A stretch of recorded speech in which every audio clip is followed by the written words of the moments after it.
Alasannya sebenarnya karena memang ketika di kampus dulu di IAIN kan culture-nya lebih banyak diskusi ya Mas. Diskusi dengan teman-teman, kemudian kita bikin satu komunitas kajian-kajian tentang ekonomi, tentang tokoh pemikiran ekonomi, dan juga tentang beberapa kajian-kajian filsafat juga. Makanya kan tertariknya di situ Mas. Dan alasan mengkerucut kenapa aku memilih sosok Bung Hatta memang banyak lah ya Mas kontribusi beliau sebagai salah satu founding father di Indonesia. Kebetulan kan aku ambil jurusan ekonomi syariah, yang mana kan sebenarnya dari konsentrasi ekonomi syariah kebanyakan kan teman-teman penelitiannya itu tentang mungkin dari sisi sektor perbankan gitu. Aku pengen coba ambil dari sisi angle lain, lebih ke sisi pemikiran ekonomi ditinjau dalam perspektif ekonomi Islam pada waktu itu. Kalau kakak justru berbeda jauh Mas, industri yang digeluti. Kalau kakak kebetulan kan di kesehatan, dunia kesehatan. Tapi juga kakak semangat berdagangnya itu juga dari kakak. Jadi kakak ketika pas waktu di SMA, kakak kan memang dikenal atlet kan dulu, sepak bola dulu. Setelah waktu di SMP, beliau menjadi salah satu atlet Persewangi, terus ke Jember masih tetap bermain bola, terus dagang sepatu bola, kaos kaki dan lain-lain. Jadi kakak itu selalu mengajarkan jangan gengsi. Sorry Mas, aku agak mau nangis ya. Karena kakak itu banyak ngasih semangat Mas. Itu di perjalanan karir ya. Meskipun kadang namanya adik ya. Kadang kan kita perbedaan pendapat itu wajar. Iya. Cuma banyak belajarnya dari kakak. Meskipun kita terjun di industri yang berbeda.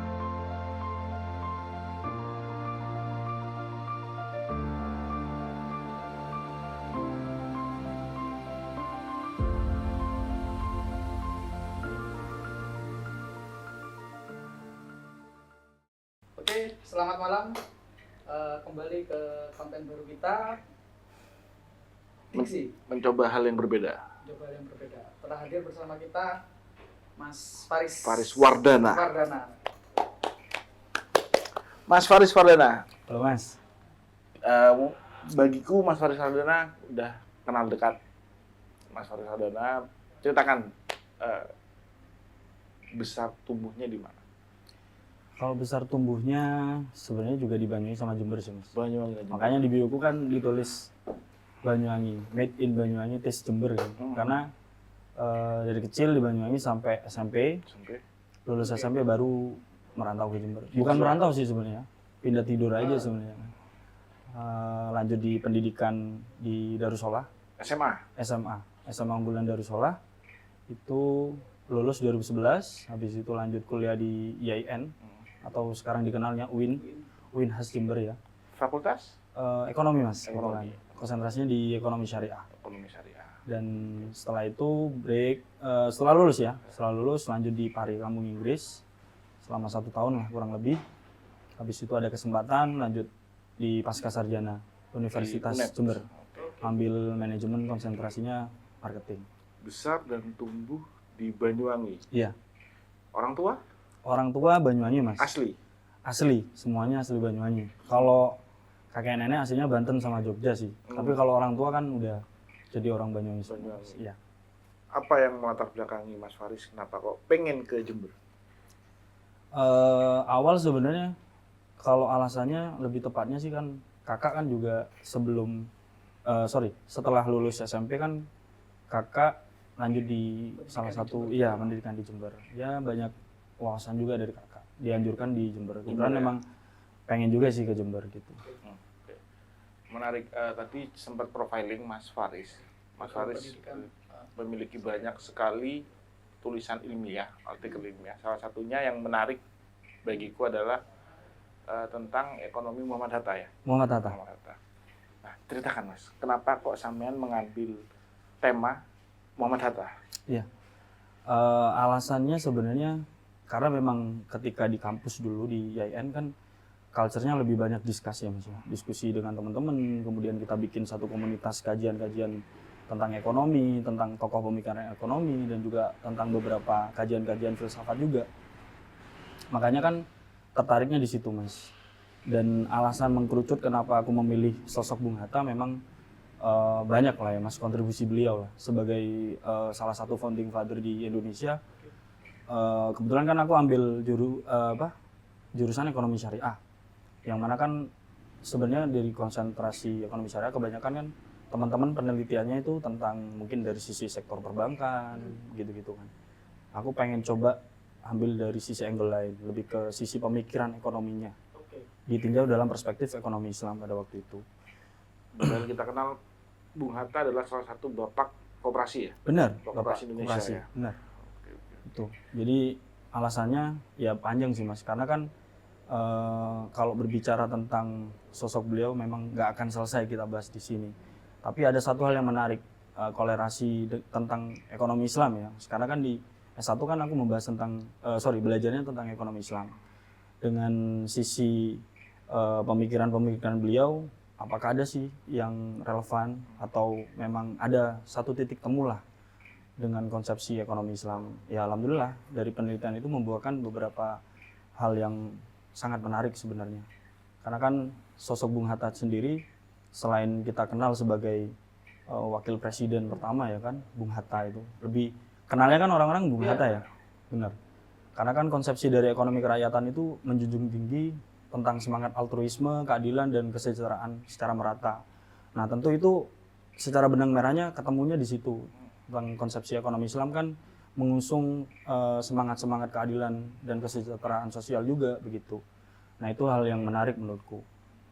Temuannya di situ Mas gitu. Ternyata dari sisi pemikirannya beliau itu ketemunya di sana. Lalu Mas Faris setelah lulus S1 break 1 tahun. Iya, break 1 tahun. Di Kampung Pare. Iya. Nah, setelah itu lanjut S2. Iya, benar. Berarti keseharian Mas Faris sekarang apa Mas? Keseharian sekarang ya banyak di ngurusin beberapa bisnis project bareng teman-teman sih Mas. Gitu sih. Jadi di bidang F&B, kebetulan di F&B. Coffee shop. Coffee shop. Oke, coffee shop. Coffee shop, benar. Apa yang melatar belakangi Mas Faris? Oh, aku mau mendirikan coffee shop nih. Sedangkan background sampean kan S2 manajemen akademisi nih harusnya ya. Kok ke coffee shop nih? Iya. Sebenarnya awal-awal itu ketika pas waktu mengenyam pendidikan S1 itu kan sudah mulai mengenal beberapa kopi yang awalnya kan transisi dari kopi instan ya Mas ya, ke mana kopi yang udah benar-benar otentik lah istilahnya, dari bubuk asli, origin gitu. Itu sudah mengenal di tahun 2014. Itu ada salah satu kedai di Mangli, kopi rakyat itulah awal mulai yang istilah kata ngasih edukasi. Terus basically aku sebagai customernya begitu, bukan pelakunya dulu.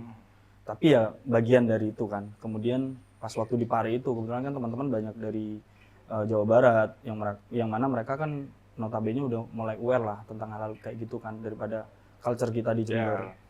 Itu diajakin lah ngopi. Jadi break kita kelas, kita nongkrong sambil diskusi tentang materi-materi yang udah kita dapet di kelas itu, di kursusan, kita belajar di situ. Nah dari situlah mulai ketertarikan. Pulang dari Pare 1 tahun, sebenarnya nggak pengen pulang Mas, karena kan alhamdulillah sebenarnya udah dapat beasiswa untuk program lanjutannya. Karena kan orientasi di Pare itu kan pengen ngejar beasiswa LPDP di Aussie. Berhubung kesempatannya juga, saya rasa waktu ya lebih tepatnya kan cukup cukup singkat. Saya belajar di situ, kurang lah waktunya. Ya udah balik pulang, tertariknya di F&B terutama di kopi itu ketika balik lagi ke Jember, karena kan tahun berapa Mas? 2017-an lah Mas, kurang lebih ya sekitar itu 2017. Karena kan aku punya habit discuss ya dengan teman-teman lama yang kebetulan base-nya masih ada di Jember teman-teman. Waktu itu kita punya tradisi sering pindah-pindah tongkrongan. Tapi tongkrongan kita itu ngobrolin tentang politik, ekonomi, filsafat, tetap masih berkutat ke hal kayak gitu. Dan makin lama juga basis masanya makin banyak waktu itu ya Mas ya, karena eranya memang lagi getol-getolnya diskusi lah dengan teman-teman waktu itu. Terus aku ngerasa kok ngeramein tempat orang ya. Nah berangkat dari hal itu sih, inisiatif untuk bikin lah, bener begitu. Susah nggak Mas untuk mendirikan suatu usaha? Susah gampang Mas. Ya yang pasti dulu kan saya pribadi kan masih buta lah.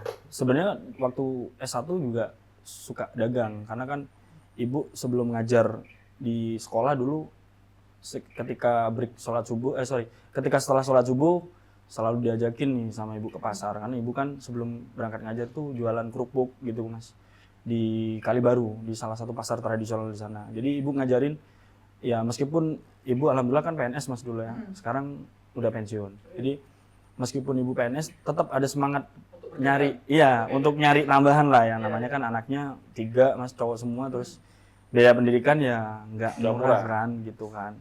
Hanya dari situlah banyak belajar spiritnya dari ibu. Kebetulan dari keluarga ibu juga banyak pebisnis mas. Ya dari situlah ada stimulan aku untuk bikin sebuah bisnis gitu. Tentu kalau ngomong tantangannya susah, ya pasti susah mas gitu. Tapi alhamdulillah mental udah kebentuk ketika S1 dulu kan sering dagang. Waktu itu ada clothing line mas dulu, bukan clothing line ya, lebih tepatnya istilah kata beli di Bandung, Ya, dijual. nah dijual lagi di Jember waktu itu. Terus era-era pomade waktu itu juga sempat dagang juga. Jadi waktu itu kan aktif berorganisasi dan lain-lain. Akhirnya banyak teman kan, banyak relasi. Ya kita tawarkan di situ lah. Itu kan bagian dari privilege saya rasa. Ya banyak belajarnya di tempat mentalnya di situ. Lingkungan ya. Lingkungan. Kalau ngomong tantangan beratnya ya, apalagi di industri F&B kan lebih kompleks saya rasa ya mas ya. Mulai dari kita harus melihat dari sisi marketnya bagaimana, mitigasi resikonya gimana. Itu kan saya rasa lebih kompleks lagi lah. Gitu. Ya cukup menantang lah mas. Saya setelah mengalami beberapa kendala ya mas, akhirnya mungkin punya acuan lah ya, elemen-elemen apa sih yang menjadi penting untuk akhirnya menjaga konsistensi. Kurang lebih berapa tahun? 2017. Di F&B ya? Iya. Ya 2017 ini. Ya kurang 8 lebih itu tahun lah, ya. kurang lebih Nah, lah itu mas ya. kan untuk ya dengan durasi sekian lama itu menurut kita lah, kita bisa bersepakat kalau itu sebuah konsistensi juga ya. Ya. Elemen-elemen apa yang menjadi penting untuk mempertahankan spirit konsistensi bagi Mas Faris? Tentu prinsip ya mas ya, prinsip dan mindset itu yang mempengaruhi konsistensi kita.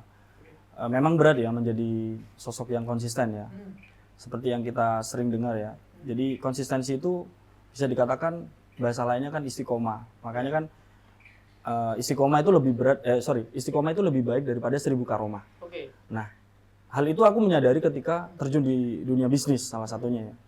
Jadi ternyata menjadi sosok yang istiqomah atau yang konsisten itu susahnya itu gimana sih? Ya itu tadi. Sebelum kita mencapai pada level konsisten, kita harus persisten, konsekuen dan konsisten. Jadi persisten itu bagaimana posisi kita meskipun kita di tempat apapun dengan segala tantangan yang kita hadapi, kita selama bisa masih berdiri tegak untuk terus ngambil keputusan kita untuk menuju goals kita, ya kita harus lakukan. Sesimpel misalkan kita lagi sakit, misalkan ya, biasanya kan business owner pasti ya kan karena pikiran banyak, kemudian apalagi ya inovasi itu kan tentu mengurus tenaga, pikiran dan waktu kan. Tentu kadang itu juga efek juga ke tubuh kita, kadang capek atau apa ya. Meskipun secapek apapun, selama itu sudah menjadi pilihan kita, ya kita harus persisten dengan hal itu. Kemudian ada konsekuen. Ya apapun keputusan yang kita sudah ambil, tentu kan mengandung konsekuensi. Nah, apapun itu konsekuensinya kita harus siap ambil. Sesimpel kayak saya memilih secangkir kopi ini, misalkan nih. Kopi kan tentu ada pahit dan manis, nggak mungkin dong kita hanya memilih manisnya saja begitu. Apapun konsekuensi yang kita ambil kita harus siap gitu. Dalam bisnis pun sama, pahit manisnya. Dan baru mungkin top levelnya bisa dikatakan kita konsisten gitu. Tentu semangat yang aku pegang itu yang aku pegang. Jadi kayak mumpung masih muda nih ya kan, mumpung masih muda, tentu kan ini berbicara tentang bagaimana plan kita ke depan begitu. Mas Faris sosok yang cukup unik ya. Unik ya. Lulusan S2, manajemen, lalu terjun di dunia F&B, specialty coffee. Ya. Nah, gimana gambaran Mas Faris terkait dengan kopi di Jember, industrinya? Di Jember dulu deh. Ya, kalau ngomong industri Jember saya rasa tiap tahunnya mengalami kenaikan yang cukup signifikan dan progres. Menurut saya progresivitasnya sangat luar biasa, terutama dari sisi SDM juga. Di era lama itu ya sekitar waktu tahun-tahun 2014, kemudian 2000 sampai saya pas waktu benar-benar terjun ya 2017 itu sangat berbeda jauh mas. Mulai dari sisi knowledge-nya teman-teman, termasuk saya juga terutama ya. Kemudian dari industri hulu hilirnya itu sangat jauh berbeda. Hari ini dengan melihat kondisi industri kopi Jember saya rasa sangat luar biasa, pesat banget. Ya bisa kita lihat dari sisi indikatornya banyak behavior masyarakatnya juga udah mulai menjadi terbentuk. Jadi kopi itu sudah menjadi kebutuhan. Ya meskipun dengan bahasa lainnya ngopi ayo itu sebenarnya kan nongkrong kan. Tapi kan kita bisa lihat dari kebutuhan orang-orang ngopi. Kemudian behaviornya terbentuk. Kemudian banyaknya coffee shop, kedai kopi atau gerai-gerai kopi yang bermunculan. Itu bisa dikatakan menjadi salah satu indikator bahwa pertumbuhan kopi di Jember itu sudah sangat maju begitu. Cukup menarik Mas Faris, tadi kan membahas terkait dengan orang tua ya. Ya. Bapak bekerjanya di bidang? Dulu Bapak itu guru Mas. Guru. Ya, jadi kebetulan Bapak sama Ibu itu alhamdulillah dapat kesempatan untuk mengenyam pendidikan juga sampai perguruan tinggi dulu. Ya meskipun kalau Bapak sendiri kan pindah-pindah Mas, pindah-pindah kampus ke kampus gitu kan. Dulu di mana Seruji itu ada fakultas kedokteran katanya. Sempat dapat beasiswa karena kampusnya pindah ke Semarang dan beasiswanya itu nggak mengcover semua kebutuhan. Akhirnya Bapak ayah pindah ke mana? UNED. Waktu itu ambil pertanian. Habis itu pindah lagi ke pendidikan. Kalau Ibu memang konsennya di pendidikan, sama-sama pengajar. Dengan latar belakang orang tua sebagai tenaga pendidik, melihat Mas Faris nih yang berkecimpung di dunia F&B, apa sih pendapat orang tua Mas? Awal-awal ya cukup itu ya. Kaget ya? Kaget gitu. Karena memang kan orientasi waktu setelah lulus itu memang fokusnya mengejar di sisi akademisi. Goalsnya pengen jadi tenaga pendidik juga sih. Lebih specifically lebih ke dosen. Gitu. Kaget juga karena kan basicnya nggak ada di F&B. Taunya cuma dagang baju aja dulu sempat. Meskipun juga nggak konsisten juga sebenarnya waktu itu kan. Ya kaget karena kayaknya kamu bukan di situ deh. Yakin lah kamu mau terjun di situ karena berat pastinya berbisnis itu. Terus cara meyakinkannya? Ya cara meyakinkan ya tetaplah kita terus berusaha, kita membuktikan. Ya meskipun setidaknya kita sudah berusaha dan belum menjadikan kita kaya, sebenarnya kan sudah bisa memberikan manfaat untuk sekitar. Minimal untuk diri sendiri lah ya Mas, gitu. Ya itu menjadi poin lah menurutku. Gitu. Mas Faris, bagaimana ya, Mas? Di dunia bisnis bagaimana menghadapi perkembangan pasar ya? Iya. Tentunya sangat dinamis. Benar. Dan juga perbedaan generasi ya. Ya kita mengalami transisi lah. Bagaimana konsumen kita atau pasar kita itu mayoritas ya mungkin Gen Z lah. Ya. Bagaimana yang mungkin itu tidak kita alami ya. Ya. Kita tidak tahu detail bagaimana perilakunya. Nah, bagaimana mensiasati itu? Ya. Dalam bisnisnya Mas Faris. Benar. Memang kan pendekatan yang paling objektif itu lebih tepatnya pendekatan kepada behavior market kita. Jadi target market kita kalau kita ngomong dari sisi bisnis, memang itu menjadi cukup tricky Mas. Karena kan kita ngomong konteksnya di Jember ya Mas ya. Di Jember itu sendiri kan bisa dikatakan marketnya itu switcher, suka berpindah-pindah. Oke. Karena kan kalau kita ngomong sekup Jember, sentralistik banget kan Mas. Maksudnya sentralistik, industrinya itu kalau ngomong coffee shop kan hanya di kota itu kan di wilayah-wilayahnya itu berdekatan. Beda kalau di Banyuwangi kan. Kalau di Banyuwangi kan distriknya banyak tuh. Ya kan? Mencar ya. Iya, misalkan ada di Jajak, kemudian ada di Rogo Jampi, ada di Banyuwangi Kota. Jember kan terpusat kan? Ya paling enggak di daerah-daerah kampus lah ya, yang paling kita bisa lihat lah begitu. Tentu kan kesempatan orang untuk switcher juga, kemudian belum lagi kita ngomong sisi posisi culture-nya kan. Jember dikenal sebagai Pandalungan. Basic budaya, background dari market itu juga mempengaruhi keputusan pembelian. Nah, tentu itu menjadi hal yang tricky. Nah, cara menyiasatinya ya bagaimana ya pendekatan kita terhadap behavior mereka aja sih sebenarnya. Ya meskipun itu juga sangat berat ya dan tricky banget gitu loh.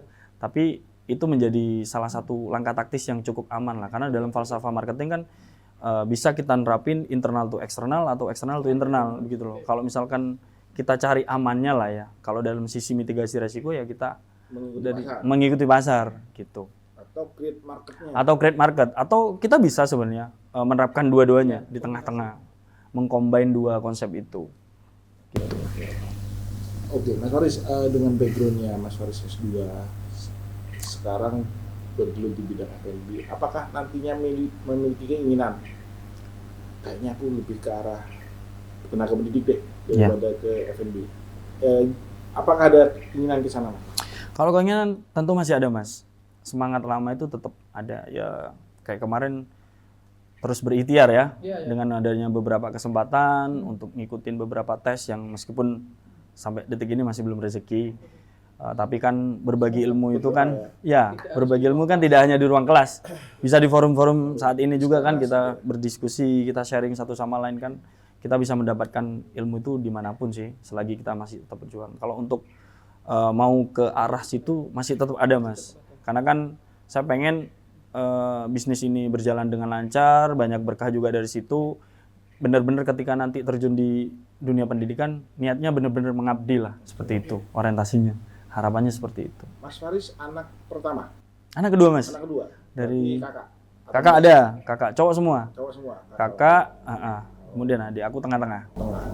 Nah, anak tengah ini kan dominan adalah kalau nggak disalahin kakaknya, ya adiknya. Iya benar. Apa ya, sandwichnya lah. Iya, iya benar. Apakah ada pengaruh dari seorang kakak untuk, oh saya pengennya kopi lah, ataukah gimana? Kalau kakak justru berbeda jauh mas, industri yang digeluti. Kalau kakak kebetulan kan di kesehatan, dunia kesehatan. Tapi juga kakak semangat berdagangnya itu juga dari kakak.